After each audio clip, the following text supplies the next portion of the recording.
Hello and welcome to the Business Talk podcast. I am your host Deepak. Today we have the distinct privilege of welcoming one of the world's leading authorities on management and strategy, Dr. Henry Mintzberg. Dr. Mintzberg is the John Kellogg Professor of Management Studies, the Academic Director of the International Masters for Health Leadership, and the founding director of the International Master Program for Managers at McGill University's Desautels Faculty of Management.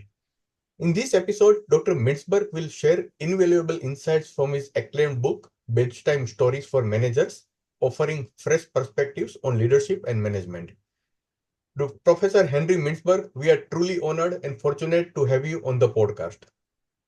I'm honored to be here. Yeah. Professor Henry Mintzberg, what motivated Professor Henry Mintzberg to write Bedtime Stories for Managers? And how does this collection differ from traditional management literature? Yes. Well, traditional management literature is usually fairly straightforward and boring and strident and so on and so forth. This is playful. The title is playful, but it occurred to me that I actually there was a book about the Montreal hockey team, and I had an operation in the hospital. And I had that book near me, and there were, I think, 100 different little stories. They were all 1 or 2 pages. And I thought, what a delightful thing to go to bed with. You just pick it up and you read a page or two. So I collected my stories, not silly stories, but playful stories. And I had 40 or so, and I put them in this book that you're showing. Uh, how does your approach of using essays as a story help managers to learn about complex concepts in more digestible way? Yeah. Um, well, as I said, it brings kind of management issues down to earth. And my take on management issues is usually a bit unconventional. I'm not a big fan of leadership, for example. I think it's overemphasized. I think managers have to be on the ground. I don't think they should be sitting in their offices just reading financial statements. So what this does is it makes these points accessible. For example, many articles have 5 easy steps to motivate your employees or make strategy or whatever. This book has 5 easy steps for destroying your organization. So it's kind of trying to make it lighthearted but serious at the same time. Professor Mintzberg, can you explain how the metaphors used in this book, such as organizing like a cow, serve to illustrate important management principles? Do you have a favorite metaphor from the book? I there's so many metaphors in the book that I kind of like them all. Working like a cow was an ad for an IT company, where they showed a picture of a cow with where it's quartered, where it's cut up for parts. We mustn't say this in India, but let's say it's not a cow, it's a sheep, and and how it's cut up, and the ad said, "This is not a cow. This is a picture of a cow, or a chart of a cow," because there's a famous painting of a pipe that's called "This is not a pipe" because it's a painting of a pipe. So this is a chart of a cow, not a cow, and the ad goes on to say, "Would you like your organization to be run like a chart or run like a cow?" Because cows don't have trouble integrating their different functions. And so it's kind of a playful one. Another one is grassroots strategy, grassroots model of strategy.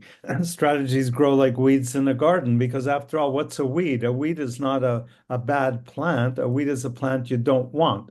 But sometimes you discover that a weed a plant you didn't want can actually produce things. The most famous weed in North America is the dandelion, a yellow flower.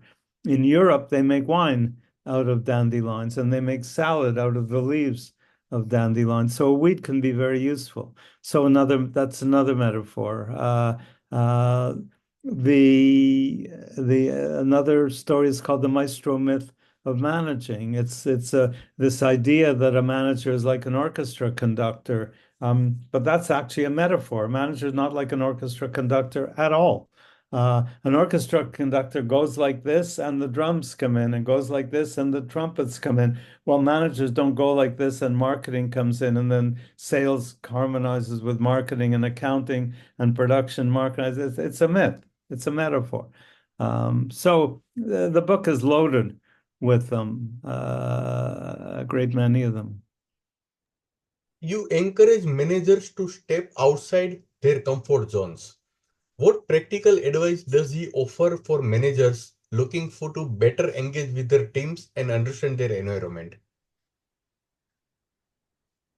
Well, it shouldn't be outside their comfort zone. It should be inside their comfort zone. But if they want to stay in offices and read financial statements, then it's not part of their comfort zone. But there are stories of managers who just get out and do it. There's a story about, called A Tale of Two Hotels.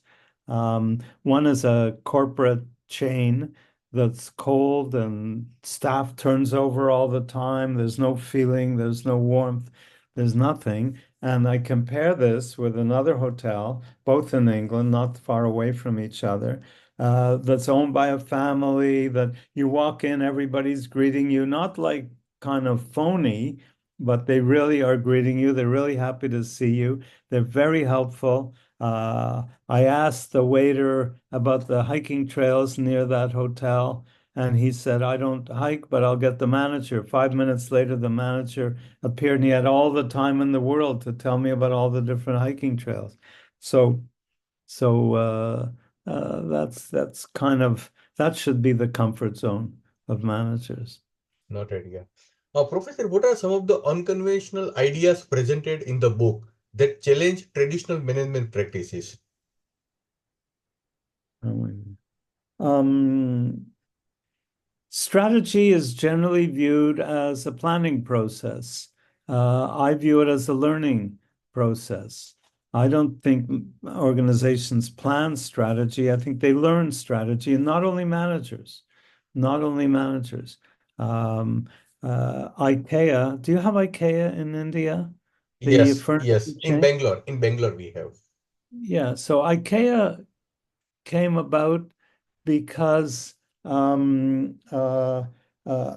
had to get a table in his car and he couldn't fit it, so he took the legs off. And then came the strategic moment, which was if we have to take the legs off, so do our customers. And that led to what they call flat pack, where they sell their furniture unassembled. So you can put it together yourself. You save money, they save money. This idea didn't come from an executive committee meeting or a planning process. It came from an event, an opportunity, just a little trivial event on the ground of trying to get a table in a car. That's where strategies come from. They don't come from plans. In one of the essays, you refers to downsizing as a bloodletting. What insights does you provide about the human cost of such decisions, and why is this perspective crucial for managers? It has become fashionable that every time you don't meet your targets on the stock market, you downsize. You fire 5,000 people to send a message that you're looking after it. But what does that do to the 5,000 people? And what does it do to the 50,000 people left behind who are constantly looking at their backs and saying, am I going to be next? This is nonsense. It's ridiculous. And it's very dysfunctional. So I use the metaphor of another metaphor of bloodletting, because it's the same thing. You let your blood out to show the market analysts that you're really on top of things, but you're not at all. You're taking the easiest way out and the worst way out. Professor, you suggest that discomfort can lead to personal and professional growth. How can managers embrace discomfort to foster innovation within their teams? Yeah. You know, a lot of chief executives are great at discomfort, but not in a positive way. They're great at discomfort in pressuring people and badgering people and bullying people and doing all those sorts of things. Um, but there's also discomfort in the sense of things don't have to be the way they've always been.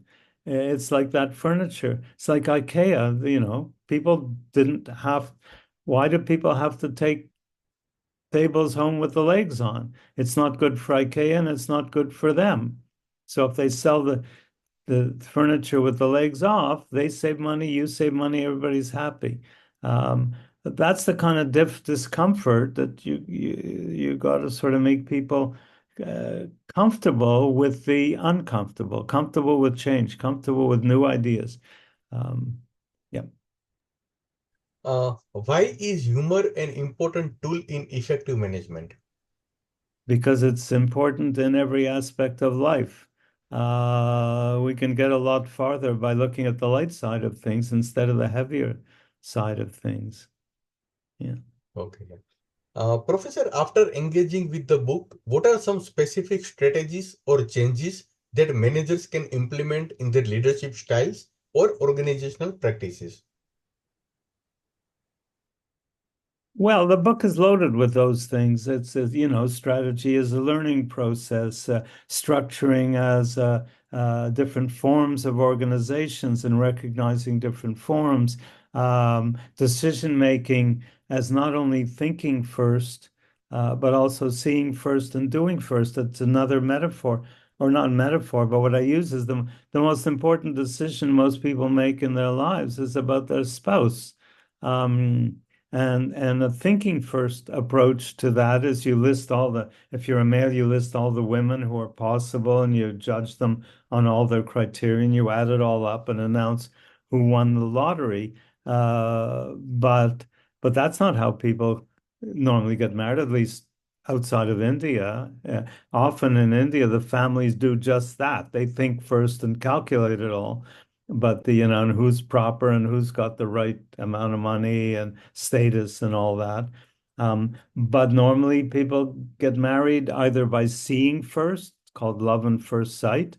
At first sight, you see someone you know that's right for you, or doing first, namely you live with them and see if you're compatible. A lot of managerial decision making shouldn't be thinking first. It should be seeing first and doing first. You do in order to think rather than you think in order to do. But the book is loaded with ideas like that. Yeah. In your view, why is bedtime stories for managers a relevant read for today's managers? And what lasting impact do you hope it will have on its readers? Um, well, the lasting impact I hope is that millions of people will read it and change their behavior as a result. Um, it's relevant because a lot of what we say about management is just plain dysfunctional. It's too centralized, it's too leadership oriented, it's too planning oriented, it's tight, it's tight, it's uptight, it's stiff. And this is an attempt to loosen it up and make it more effective. If you look at effective organizations, that's the way they work.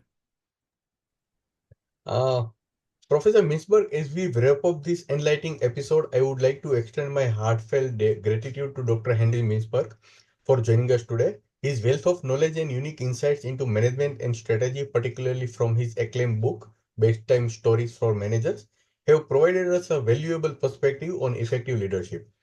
Thank you for sharing your expertise, Professor Mintzberg. Your contribution to the field continue to inspire managers and leaders around the world.